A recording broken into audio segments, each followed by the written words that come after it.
Gracias, señor presidente. Bueno, me toca hablar después de que se ha hablado mucho.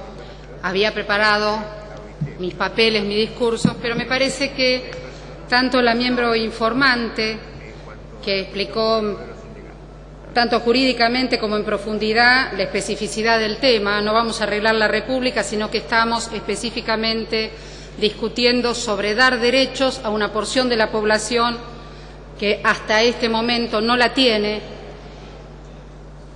Me parece que también mi compañera Marcela Rodríguez explicó de una manera profunda e importante y con argumentos jurídicos muy sólidos cuáles eran las diferencias que teníamos con los otros dictámenes. Y sí me quiero permitir contestar sin ningún tipo de... no quiero generar una violencia aparte, pero sí aclarar algunas categorías que me parece que se dijeron de una manera muy liviana y que no hacen a la calidad de un debate, que me parece que se merece otra profundidad.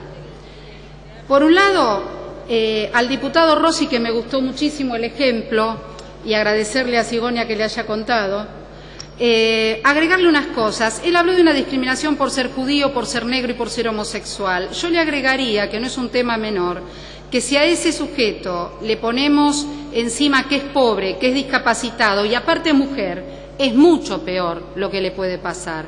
Y esto también me parece que no puede quedar afuera de todas las discriminaciones que puede tener nuestra sociedad. ¿Por qué digo esto? Cuando yo en la comisión, aparte de cosas que dije que parece que llamaron mucho la atención y que me gustaría que, por favor, algunas diputadas no le echen la culpa a cierta gente que entendió mi chiste. Lo que dije que corra por mi cuenta, sobre todo a la diputada Cintia Jotan, que le preocupó mucho. La gente que me ovacionó se estaba riendo de lo que yo estaba diciendo. Y también le quiero decir a muchos diputados que se queden tranquilos, que yo sé lo que es el incesto, la poligamia, la poliandria, la pedofilia, la zoofilia, y que en ningún momento me referí a esta situación. Particularmente quiero también disentir, por ejemplo, con la diputada Vázquez, que decía que aguerridamente los grupos habían apretado para que esta discusión se imponga. Sinceramente, yo trabajo casi siempre con muchos grupos de la sociedad civil y la verdad que yo no puedo decir que a mí me haya apretado nadie.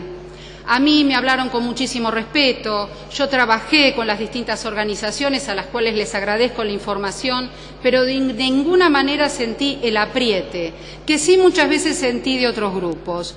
Lo digo también y lo agradezco, porque si hay algo que caracterizó a las ONGs que han trabajado sobre este tema, lo mismo me pasa cuando voy a sus manifestaciones, lo mismo me pasa cuando comparto cualquier otra mesa de trabajo, es la alegría, lo divertidas y divertidos que pueden llegar a ser.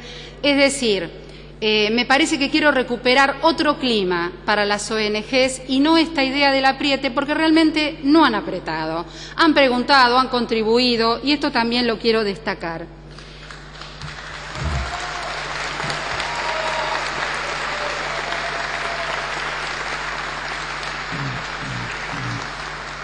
Por otro lado, me gustaría también hablar un poco sobre otro concepto que se dijo continuamente, que es la complementariedad. La complementariedad no es equidad, la complementariedad ni siquiera es igualdad. La complementariedad puede ser la forma que tenemos de naturalizar muchas veces la opresión, en donde está el uno y abajo el complemento. Entonces, es decir, cuando hablamos de esta institución maravillosa llamada matrimonio y hablamos de esta complementariedad, cuidado, porque no estamos hablando ni de equidad ni de igualdad. Esto es algo que tenemos que ser muy cuidadosos.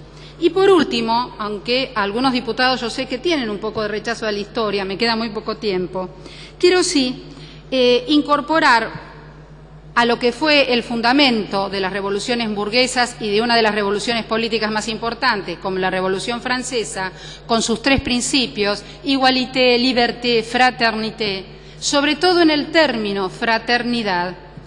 El estudio que hizo un historiador que se especializa en el tema de cultura popular de fines del siglo XVIII, que lógicamente hablar de igualdad, de libertad, todos más o menos sabemos de qué estamos hablando, pero fraternidad siempre trajo una reflexión y una exégesis que llevaba más tiempo.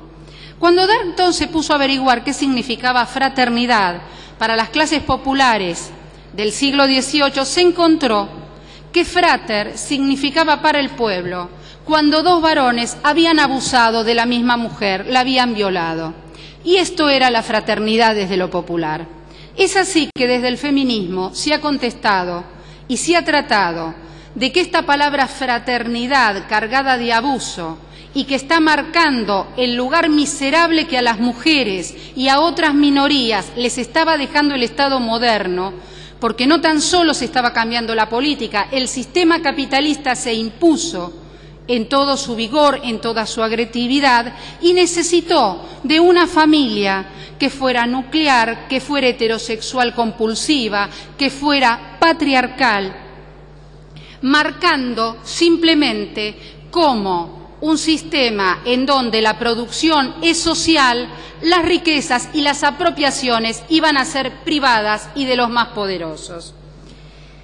Es así que desde el feminismo aparece la palabra y el concepto de sororidad, que es un concepto que está fundado en una hermandad amorosa y no en una hermandad de la violencia, como muchas veces surge el Estado moderno, con la violencia de la exclusión. Y yo creo, sinceramente, que hoy lo que estamos haciendo es recuperar el amor, es recuperar la diversidad y no la inclusión, porque la palabra inclusión es agregar a como de, al conjunto, como al rebaño, sino que lo que estamos haciendo es integrando a aquellos que eligen una sexualidad que no responde a esta compulsión que el sistema capitalista nos obligó desde hace siglos, que es la heterosexualidad, sino que son sujetos que se atrevieron a tener una libertad y a tener una voz en un mundo donde no es fácil, donde realmente no es sencillo pararse desde un lugar genuino. Y quiero contestar también, y todos saben acá que no es precisamente el mejor momento que yo tengo con la diputada Vilma Ibarra, es público y notorio. Sin embargo, es injusto decir que en su comisión no se discutió en democracia, que el tema desde el año pasado nos se han llevado a todas las voces y a todos los especialistas, al igual que lo hizo la diputada Juliana Di Tulio, lo mismo que la generosidad que tuvo la diputada Claudia Rucci. Muchas gracias, señor presidente.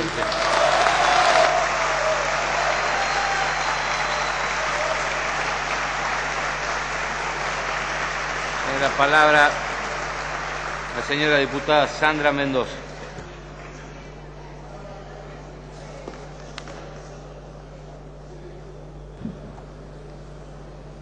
Sí, señor presidente.